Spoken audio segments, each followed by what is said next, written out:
पवन सिंह को मैं देखता हूँ ऐसे कि मैं उस पवन सिंह को भी जानता हूँ जो शुरू शुरू में आए थे इस इंडस्ट्री में, एक मासूम से एक लाडले जैसे पवन।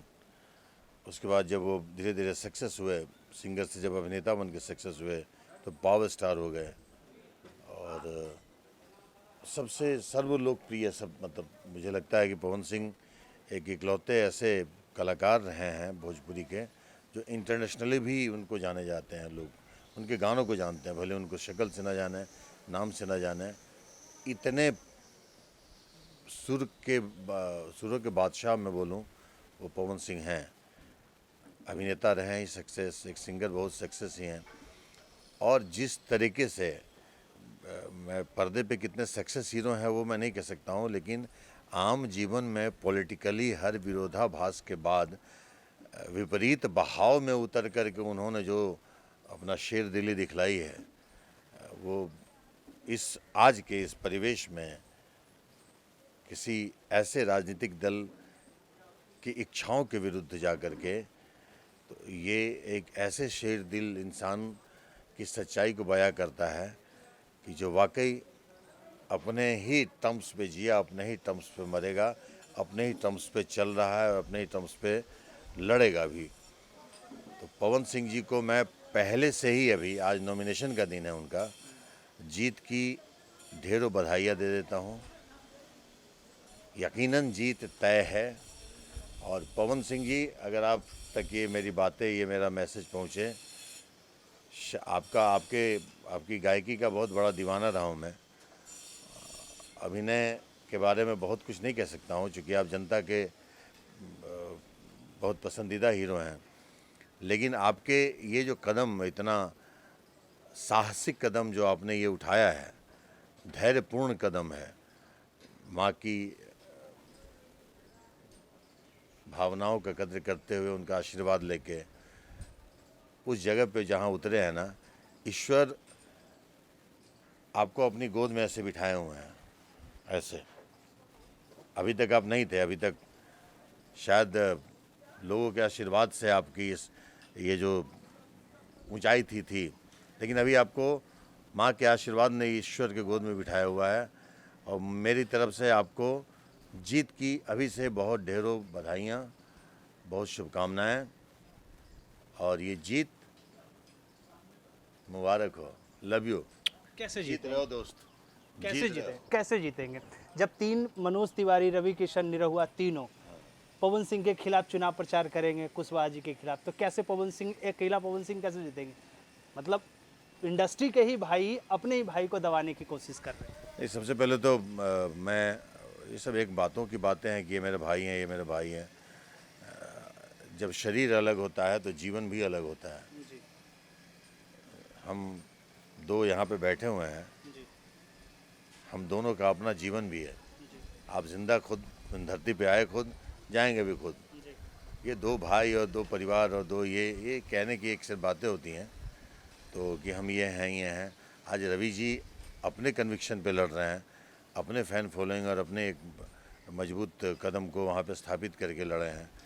दिनेश जी अपनी कोशिशों के बावजूद आज इस मुकाम पे पहुँचे हैं। उसके बाद मनोज तिवारी जी, सब ने अपनी अपनी चाहतें, अपनी अपनी कोशिशें लोगों के समर्थन के साथ अपने आप को उस जगह पे पहुँचाया है।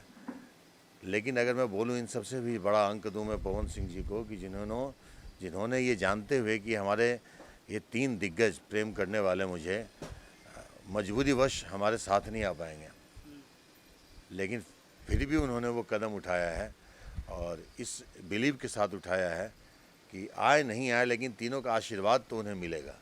और ये सत्य है कि ये तीनों हमारे जो प्रेमी बंधु हैं, मनोज जी, रवि जी और दिनेश जी, आशीर्वाद तो पवन सिंह को देंगे ही देंगे।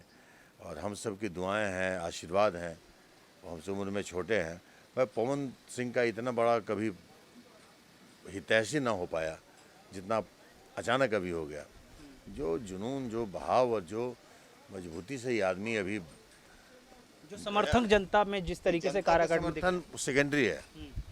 जनता का समर्थन बहुतों को मिलता है, जनता के समर्थन की बात मैं नहीं कह रहा हूँ। पॉलिटिक्स हो या सिनेमा हो, जनता तो चाहिए ही होते हैं। जनता का समर्थन उस पवन सिंह को भी मिल सकता है जो पवन सिंह सुपरस्टार है, जो पवन सिंह एक नायाब गायक है। मैं उस समर्थन की बात अभी बिल्कुल ही नहीं कर रहा हूँ। वो तो जहाँ जाएंगे पवन सिंह वो होंगे, क्योंकि लोगों का प्यार मिला उनको।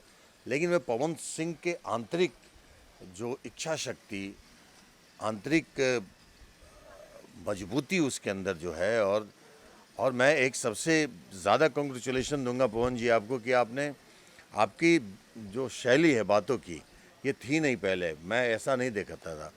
ये इतनी मैच्योरिटी, इतनी परिपक्वता, ये कहाँ से आया मुझे नहीं मालूम है, लेकिन मैं अचंभित हूँ। एक शालीन बात करना, शालीनता, वो मजबूती, वो व्यवहार, ये सब अचानक जो बदला है ना, तो ये स्वयं पवन सिंह ने नहीं बदला है, ये ईश्वर ने बदला है। तो जब ईश्वर ने ये बदलाव लाया है, तो ईश्वर ने उनके पॉलिटिकल मकाम को पहले से तय कर दिया है, तभी ये बदलाव आया है। तो ईश्वर की ये रचना है, ये पवन सिंह जी की इच्छा शक्ति है, माता का आशीर्वाद है, लेकिन ये ईश्वर के बदलाव हैं, उसको कोई काट नहीं सकता है। आप जाने वाले हैं क्या? मतलब यदि मौका मिले फिल्मों से थोड़ा बहुत, क्योंकि अभी लंबा टाइम है। हाँ, मैंने पवन जी को बोला भी था कि मैं आऊँगा, लेकिन मैं कहीं भी नहीं जा पा रहा हूँ। मजबूरी है कि मैं अभी फ़िलहाल इस दोनों घुटने को लेकर के इस कदर परेशान हूँ कि मैं चल नहीं पा रहा हूँ। तो मैं शूटिंग पे आ जाता हूँ, बामुश्किल काम करता हूँ, सहारा लेकर के नीचे उतरते हैं, और ये पॉलिटिकल माहौल में इतनी भीड़ होती है कि थोड़ा कदम ताल करना पड़ जाता है। तो शायद मैं शारीरिक हालात की वजह से ना जाऊं, लेकिन जो हमारी बात हुई है कि मैं जाऊंगा, भले गाड़ी पे रहूंगा, लेकिन जाना जरूर चाहूँगा कि ये आदमी को ईश्वर ने जो वरदान दिया, उसके बाद इस आदमी के जो नज़ारे हैं उसको देखना चाहता हूँ। मैं क्या मदद करूँगा, सारे पवन सिंह के अपने प्रशंसक हैं। मैं केवल ब्लेस ही दे सकता हूँ, आशीर्वाद दे सकता हूँ, अपने सर्वस्व दुआओं का पोटली बना करके मैं दे सकता हूँ कि मेरे यार जीत जाओ यार। जीतना ही है, आप जीतोगे ही, चूँकि ये आप नहीं, ईश्वर की जो क्या बोलते हैं, ईश्वर की पूरी नियामत आपको बढ़ती गई है कि आप जीतें, और जीतने के लिए ही वहाँ गए हो, नहीं तो नहीं जाते।